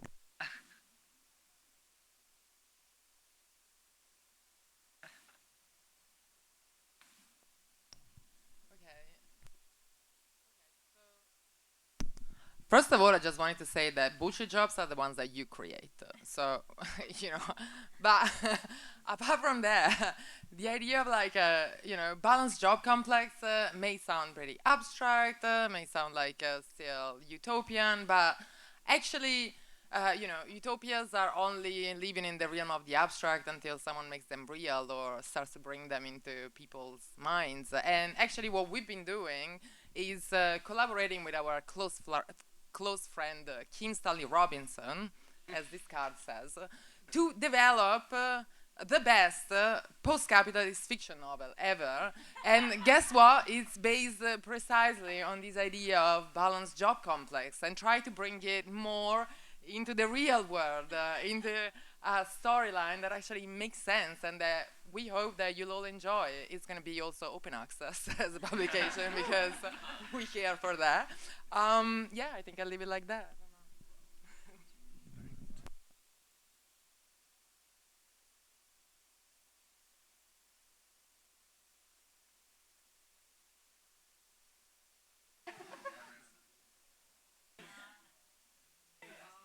We've got a couple of sixes even, yeah. Some people not convinced. Didn't read the book. Okay, well, Yeah, exactly. a weak 5 or a solid 4? It's difficult. Yeah, we'll go with a 4. Okay. The red die is over there. Thanks, There's Pablo. clearly a lot of imagination here in the room. Fantasy, even. So, anything but a 5 or 6 wins it. 5! Ooh. So, We had the no one knows what to do with the balanced job complex, which no surprise really. Yeah. Okay, so again we've had one turn and another, so it's time for a random event to happen. It's your side, yeah.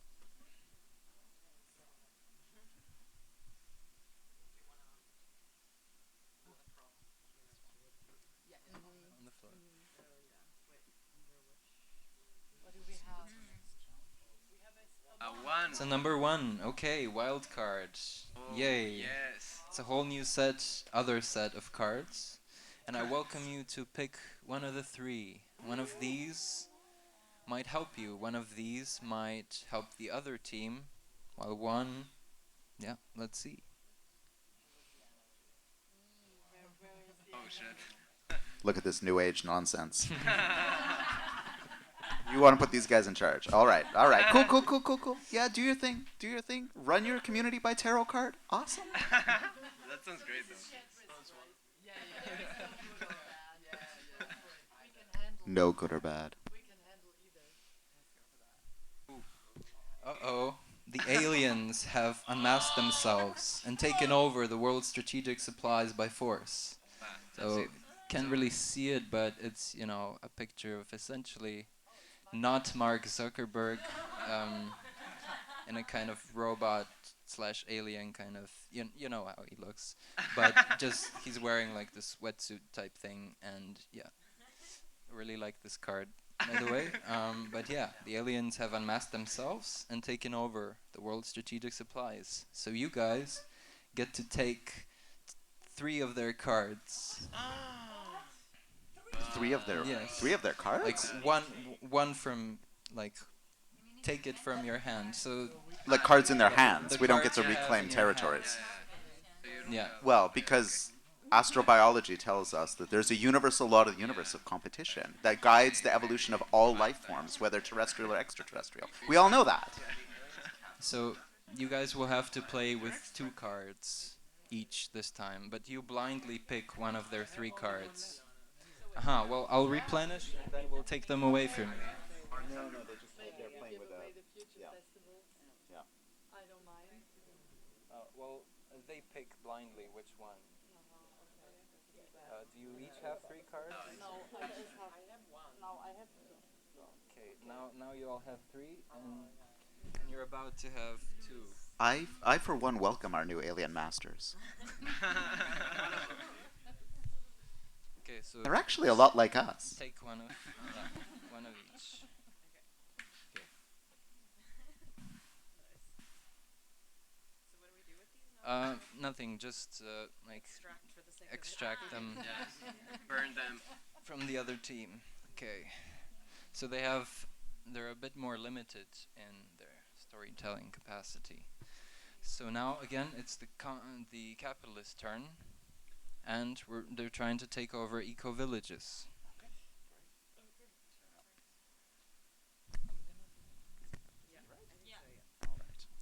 You know what? All 3 of us have actually spent a lot of time on eco-villages. And when we're there, we're actually really A-plus members. Like, I think all of us learned a lot, actually, from our time there.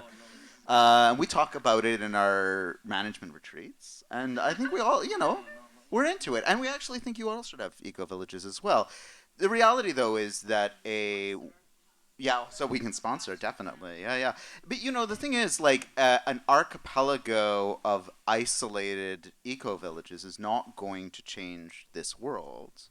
It's a beautiful thing that people can do, and we actually feel, and we submit to you humbly, that actually within capitalism, it gives you the perfect opportunity to do that. If you and a bunch of friends want to go and own land collectively and share it and have democracy and make a sustainable community, please do so. Set an example for the rest of the world.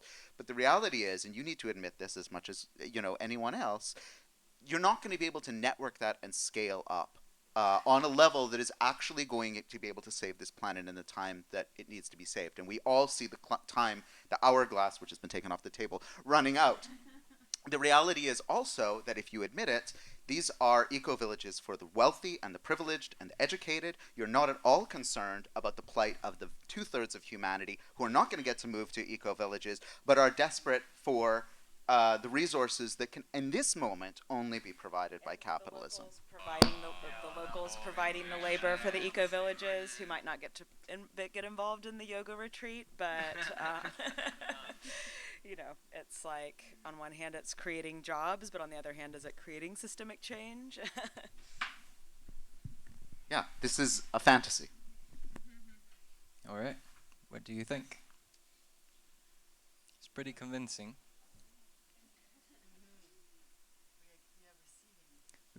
We've got the signal, and we've only got one more playing field. In 5 minutes, if we end in 5 minutes, that's okay? Or... Yeah. Okay, so it seemed like a 4 to me. That was a 5, come on. Barely a 5. People are calling for a 5.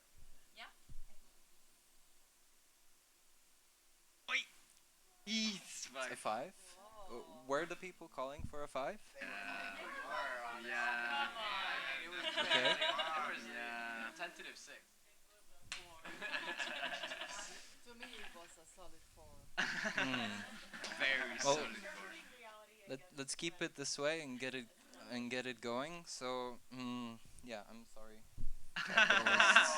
I'm sorry. Not as sorry as the rest of us are going to be when you're all in your eco-villages and the rest of us are frying. So now it's your turn for the eco-village, and that will be the last move.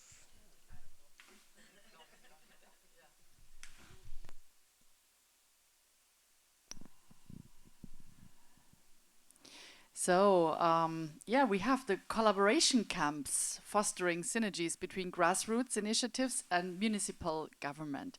And this is something that we would like to bring to the table because what we very often miss in eco-villages, and we completely agree to your point, it's a very elitist movement and it's people with money and resources. So we pretty much share your arguments and thanks for laying them out.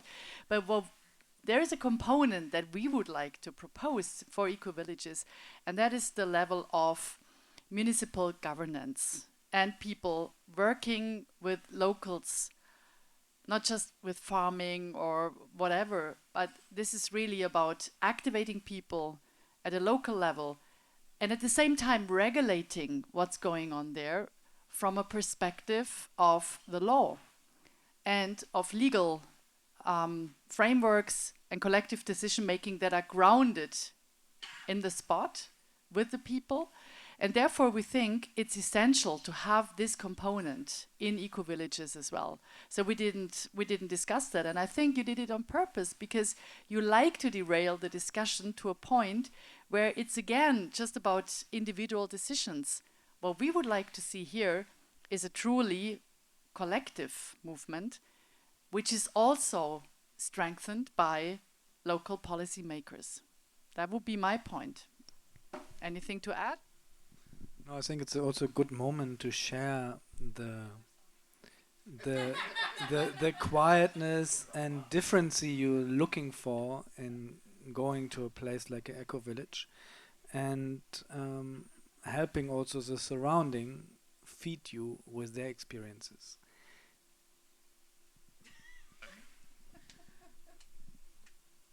Yeah, I don't have that much else to add, actually. I think we made a good case for why we should. Strong finish for the commoners. Like, please remember Ela's well articulated beginning, and let's put it up to a vote.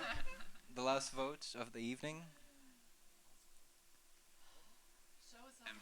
Ones and fives again. It's quite divided. It looks again like a 3. Oh, there's a 6 there even. I think it's a 4. It's a 4. I agree. Okay, so the last red die, which I think it won't. Ooh, okay. It's a 2. So an overwhelming victory by the commoners. Please give them a hand.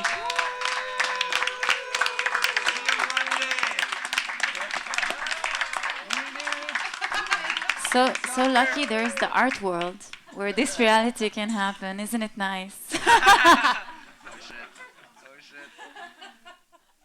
Okay, thanks so much for joining this experiment and being part of it and in co-creating, well, the end state. The commoners, yes, won this time. It's actually through previous playthroughs, so like it's really comes down to the players, the audience, and it's in practice quite balanced. One time one wins, one the other.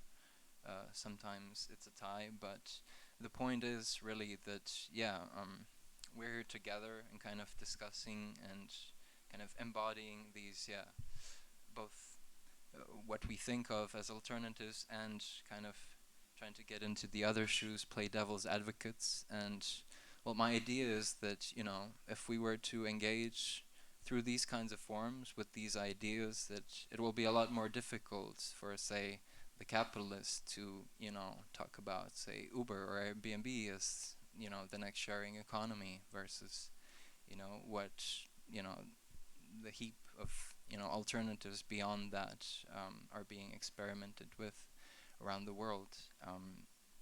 And with this kind of open concept where we can plug in our own ideas, we can plug in our own cards, prompts, create stories around them. It's my hope that this can be kind of down the line a way for us to put together, mingle these ideas, engage in collective world building, and also transpose that into the real world, and hopefully change the game. So thanks so much for joining today. An absolute pleasure. Thank you again to all the partners, organizers, co-organizers, and sponsors. We'll see you next time, which will be actually in Switzerland at the beginning of November. We'll have an exhibition with the game alongside many other radical analog games. You can stay tuned on Futurescraft Linktree and yeah, elsewhere on the channels of the partners, probably Axioma. Yeah. But thank you so much.